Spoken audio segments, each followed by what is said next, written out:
इस कार्यक्रम के पुण्यार्चक हैं गुरु भक्त परिवार, मुंबई, महाराष्ट्र।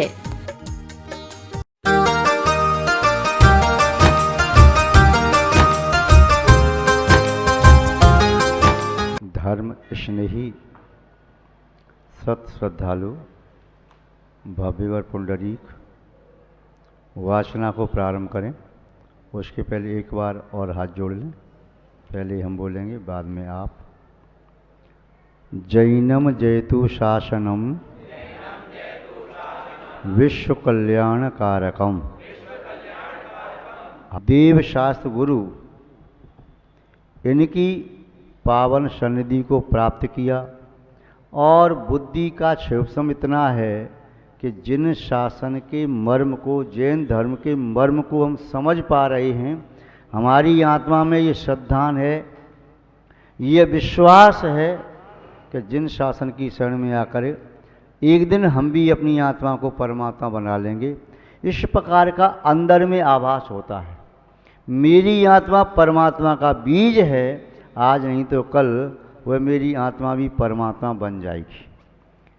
महान भाव हम भावना भाते हैं, ये जिन शासन सुचिर काल तक, सदा सदा तक, अनंत काल तक जयवंत और जीवंत रहे। अब वाचना प्रारंभ करते हैं। कल मंगलाचरण का अर्थ संक्षेप में देखा था। यदि किसी शिवरार्थी, वाचनार्थी, ज्ञानार्थी, धर्मार्थी भाई या बहन को मंगलाचरण कंठस्थ हो गया हो तो सुनाना चाहे तो सुना सकते हैं। वोक्षामि रयण सारम सायारणयारधमीणम। बहुत सुंदर सुंदर प्राकृतिक भाषा का मंगलाचरण। कई लोग तो इस प्राकृतिक भाषा को पढ़ भी नहीं पाते, किंतु आपने कंठस्थ करके सुनाया, बहुत अच्छा। और आप धीमे से बोलेंगे तो और आनंद आएगा, रोम रोम पुलकित होगा। तो आप धीमे से बिना घबराए निराकुलता के साथ बोलें एक एक गाथा को, तो सबको भी सुनने में प्रिय लगेगा और आपको बोलने में अंदर से बहुत आनंद आएगा। घबराहट नहीं, एक अंदर से पुलक और रोमांच रहेगा। भाइयों में कोई हैं इन्होंने याद किया हो? कोई बात नहीं। जिनकी सामर्थ्य याद करने की हो तो याद कर लें, और याद करने का प्रयास करोगे तो आपका क्षोभम बढ़ जाएगा। ऐसा नहीं है कि याद आपसे नहीं होगा, होगा, किंतु जब तक डरते रहते हैं तब तक याद नहीं होता, नहीं तो याद हो जाता है। हमारे आत्मानंद महाराज जी हैं, इस उम्र में भी याद करते हैं, बाल्यावस्था नहीं तो वृद्ध अवस्था में। गाथा नंबर 1 लगभग पूरी देख ली थी, फिर भी एक बार सरसरी निगाह से देख लें। द्वितीय गाथा को फिर पढ़ेंगे। रमयूण नमस्कार करके बड्डमाणम वर्धमान भगवान महावीर स्वामी को, जो वर्तमान काल में जिनेंद्र भगवंतों द्वारा प्रवर्तमान शासन के नायक हैं, अंतिम तीर्थंकर हैं इस 24 के। परम पाड़म जो कि परमात्मा हैं। केवल ऐसे नाम वाले व्यक्ति को नमस्कार नहीं करते। वर्धमान नाम तो बहुत से लोगों का हो सकता है, किंतु हम उस वर्धमान को नमस्कार कर रहे हैं। आचार्य कुंदकुंज स्वामी कह रहे हैं उन वर्धमान स्वामी को नमस्कार करके जो परमात्मा हैं, जिन्होंने अपनी आत्मा को परमात्मा बना लिया। आत्मा में से 4 घातियाँ कर्म नष्ट हो गई तो अनंत बन गई, और अघातियाँ भी नष्ट हो गई तो सिद्ध बन गए। जिणम जो जिनेंद्र हैं, जिन्होंने इंद्रियों को जीता है, अपने कर्मों को जीता है, अपने आप को जीता है, अंतरंग के शत्रुओं को जीता है, वे जिनेंद्र भगवान, उनको मैं नमस्कार करके, और नमस्कार भी केवल वचनों से नहीं, नमस्कार केवल हाथ से नहीं, तीनों योगों से। नहीं तो कोई उतनी नमस्कार करे, हाथ बांध के कहे नमो, वह द्रव्य आपके सामने नहीं चढ़ाऊंगा। इस प्रकार 3 शुद्धि पूर्वक वोक्षामि, वोक्षामि शब्द का अर्थ कहता हूँ या कहूँगा। क्या? रयण सार, रत्नों के सार को कहूँगा। रत्नों के सार की तरह से ये ग्रंथ है, उस ग्रंथ को मैं कहूँगा। कहाँ से कहूँगा? अपने मन से कहूँगा? नहीं, मैंने जैसा सुना सर्वज्ञ भगवान से, श्रीमंदर स्वामी से, या भगवान महावीर स्वामी की परंपरा जो चली आई, उनने गणधर स्वामी ने, फिर सुत केवली आदि ने, अन्य आराती आचार्य आर्ष मार्गी रहे, उनके माध्यम से जो प्राप्त हुआ है उसके अनुसार मैं कहूँगा। मैं ग्रंथ का मूल करता नहीं, मैं तो एक पोस्टमैन हूँ। मैसेज भेजा तीर्थंकर केवली भगवान ने, उनसे आया गणधर के पास, सुत केवली आदि के पास, उसके पास से मेरे पास आया, मैं तो मैसेज को आगे फॉरवर्ड कर रहा हूँ। जैसे कई बार कोई कोरियर होता है ना, तो यहाँ से वहाँ दिया, वहाँ से वहाँ डाक भी जाती है, यहाँ से वहाँ से वहाँ ऐसे आती है। तो ऐसे ही मेरे पास जो मैसेज ऊपर से आया है, किसी भी पोस्टमैन को डाक में संशोधन करने का अधिकार नहीं होता। होता है क्या? जो कि तो मैसेज आचार्य कुंदकुंज स्वामी भी कह रहे कि मैं तो तीर्थंकर भगवान के मैसेज को आप तक पहुंचा रहा हूं, मैं इसमें रद्द बदल नहीं कर सकता। जो मैंने अपने गुरु महाराज से सुना, परंपरा के आचार्यों से सुना, या गणधर भगवान का द्वारा संग्रह किया गया, जो मुझे प्राप्त हुआ, मैं आपके लिए स्व पर कल्याण की भावना से प्रस्तुत कर रहा हूँ। तो बोक्शामी क्या कहता हूँ? रयण सारम, इस रेण सार नाम के ग्रंथ को कहता हूँ। इसमें क्या है रेण सार में? हीरा, पन्ना, मूंगा, मोती, नीलम, बेडूरमणि या पुखराज, इन रत्नों का सार है कि इनका चूरा रख दिया कि इसमें पुड़िया बना करके। क्या है फिर? और कौन से रत्न हैं? रेण ये तो नहीं है कि जो नीतिकार कहते हैं कि पृथिव्या तीन रत्न त्रिरत्नानि जलमन्नो सुवासितम मूढ़ी पाषाण खंडेशु रत्न संज्ञा विधीयते। पृथ्वी पर तीन रत्न हैं, ऐसा नीतिकार कहते हैं। कौन कौन से तीन रत्न हैं? जल मन्नम सुवासितम, कोई अतिथि आए उसको पानी देकर सम्मान करो, पानी पिलाओ उसको, वह जल रत्न की तरह से है। अन्नम, भूखा है तो भोजन दे दीजिए उसे, अन्न सबसे बड़ा रत्न है। और सुवासितम, ये भी न दे सको तो मीठे वचन बोल दो, तो मीठे वचन भी रत्न की तरह से है। तो तीन रत्न है पृथ्वी पर। और नीतिकार कह रहे हैं मूढ़ ही, मूर्ख व्यक्ति, पाषाण खंडेशु, वो पत्थर के टुकड़े ऐसे चमकते होते उन्हें रत्न कहता है। और धर्मात्मा क्या कहता है? समय दृष्टि, वो रत्न किसे कहता है? दीव शास्त्र गुरु रत्न शुभ, तीन रत्न करतार, भिन्न भिन्न कहूँ आरती, अल्प सुगुण विस्तार। वो संबदृष्टि धर्मात्मा कहता है कि मेरे लिए पृथ्वी तीन ही रत्न हैं, देव, शास्त्र, गुरु, रत्न, शुभ। ये तीन श्रेष्ठ रत्न हैं, जिसे ये प्राप्त हो गए, इनके प्रति श्रद्धा भी हो गई, तब भी वह व्यक्ति सम्यक्त को, सम्यक ज्ञान को, सम्यक को प्राप्त कर सकता है। और मोक्ष मार्गी क्या कहता है? तीन रत्न, रत्न रत्न मानता ही है, सम्यक दर्शन, सम्यक ज्ञान, सम्यक चारित्र। आचार्य कुंदकुंज स्वामी क्या कह रहे हैं रत्नों का सार?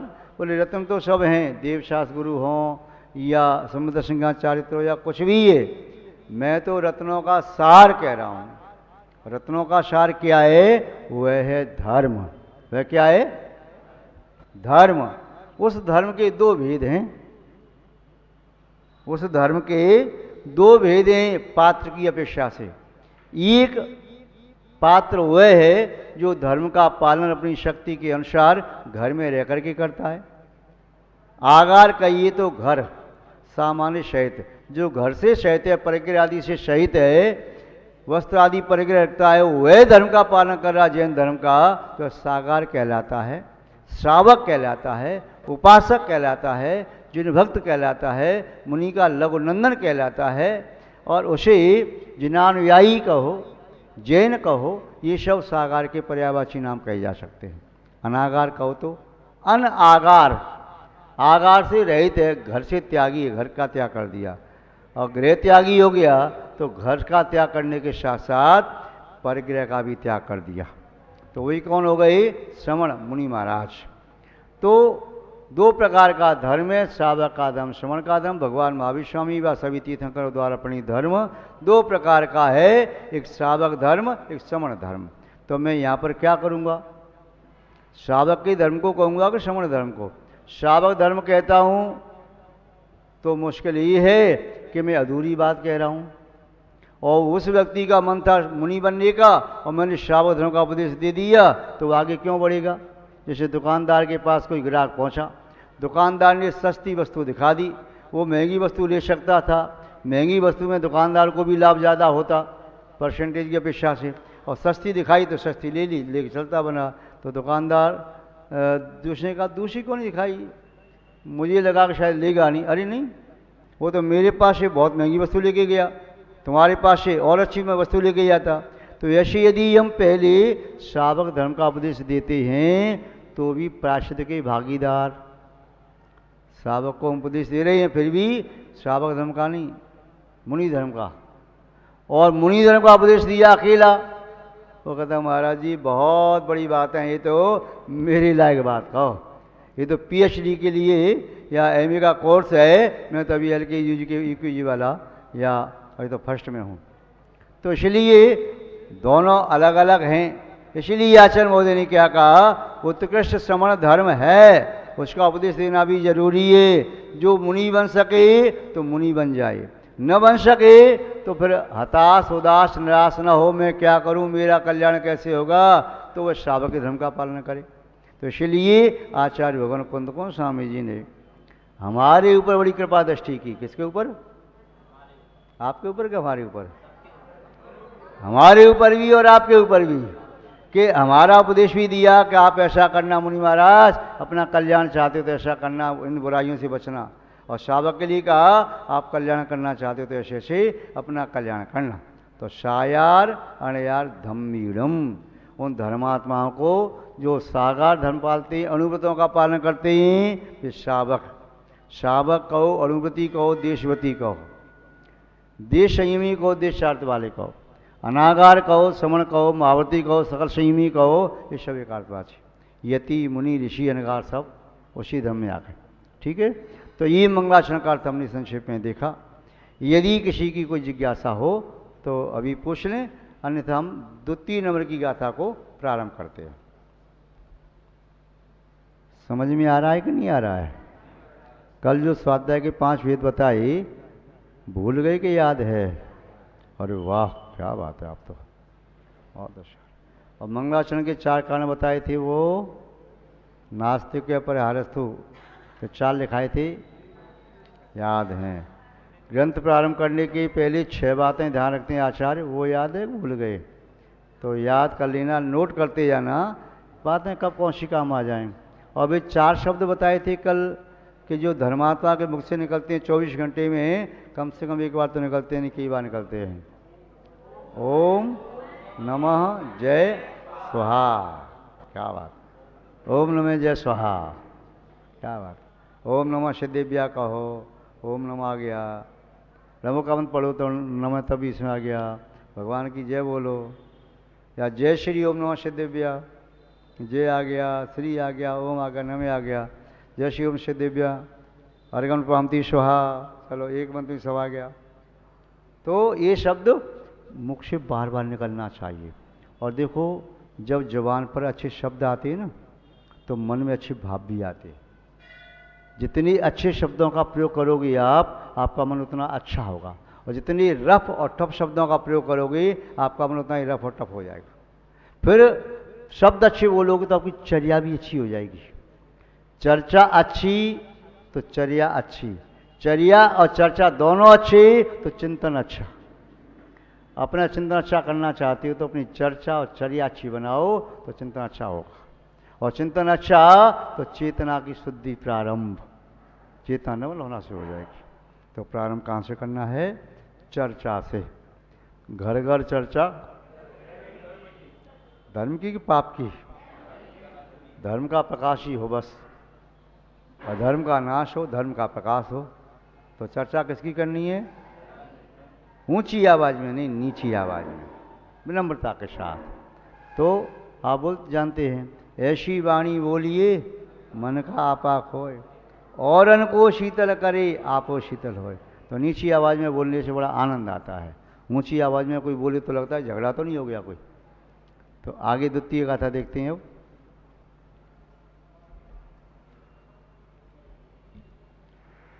पुब्बम जिड़ीय भड़िदम पुब्बम जिड़ेय भड़िदम जैठियम गढ़हरेय बीथरियम जैठियम गढ़हरेय बीथरियम पुव्वा यरिक्कमजम पुव्वा यरियक्कमजम तम बोलई जो सद्यटी तम बोलई जो सद्यटी। पढ़िए।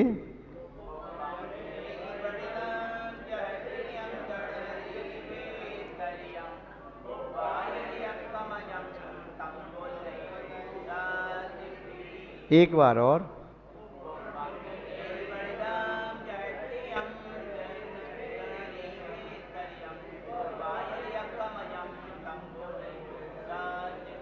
एक बात आपको बताएं,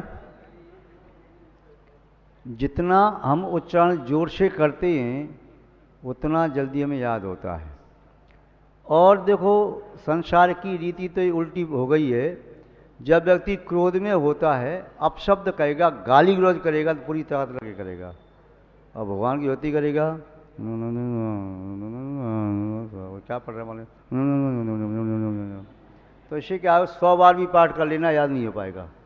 और 10 बार चिल्ला चिल्ला के पढ़ोगे ना, विद्यार्थी कई बार छत पे चले जाते हैं और जोर जोर से चिल्ला चिल्ला के पढ़ते हैं, याद हो जाता है।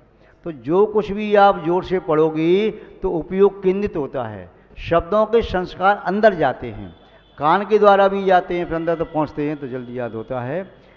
11 बार का पढ़ना मौन से और 1 बार पढ़ना जोर से, 11 बार का पढ़ना जोर से और 1 बार का लिखना मन लगा करके, एक बराबर होता है। और 11 बार का लिखना और 1 बार मन से अपने मन पर लिखना, आप लिख रही हो अपने मन से, कागज पर नहीं लिया, मन पर लिख रही हो टंकोत्कीर्ण जैसा, तो 1 बराबर होता है।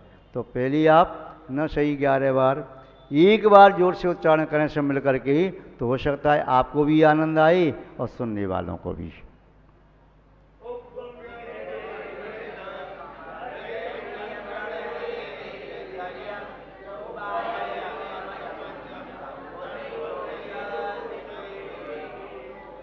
बहुत सुंदर। पहली पंक्ति का लास्ट वाला बिथरियम, बिथरियम, वी के बाद ता आधा बोल लो, बिथरियम, ठीक है। अब यहाँ पर दूसरी गाथा में बता रहे हैं सम्यग्दृष्टि जीव की पहचान। अब आपने शब्द खूब सुना होगा, सम्यग्दृष्टि, मिथ्यादृष्टि, सम्यग्दृष्टि, मिथ्यादृष्टि। जो स्वाध्याय आदि करते हैं, प्रवचन डेली सुनते हैं, वो तो थोड़ा जानते हैं, नहीं तो जो मंदिर तक सीमित हैं, दर्शन किए चले गए, वो सोचते हैं क्या ये सम्यग्दृष्टि मिथ्यादृष्टि है, क्या चीज़, ये कौन सी बलाए, समझ में नहीं आता ये क्या चीज़ है। तो यहाँ पर आचार्य कुंद कुंज स्वामी बता रहे हैं कि सम्यग्दृष्टि मिथ्यादृष्टि क्या है। आपको सरल परिभाषा बता दें तो सम्यक शब्द का अर्थ होता है समीचीन, और दृष्टि शब्द का अर्थ होता है देखने वाला यंत्र। तो जिसके पास देखने वाला यंत्र समीचीन है, हमारे पास आंखें हैं, जिसकी आंखों में रोग है वो समीचीन नहीं देख पाता। एक व्यक्ति को आंख में रोग हो गया, क्या रोग हो गया, उसे 1 के 2 दिखाई देते थे।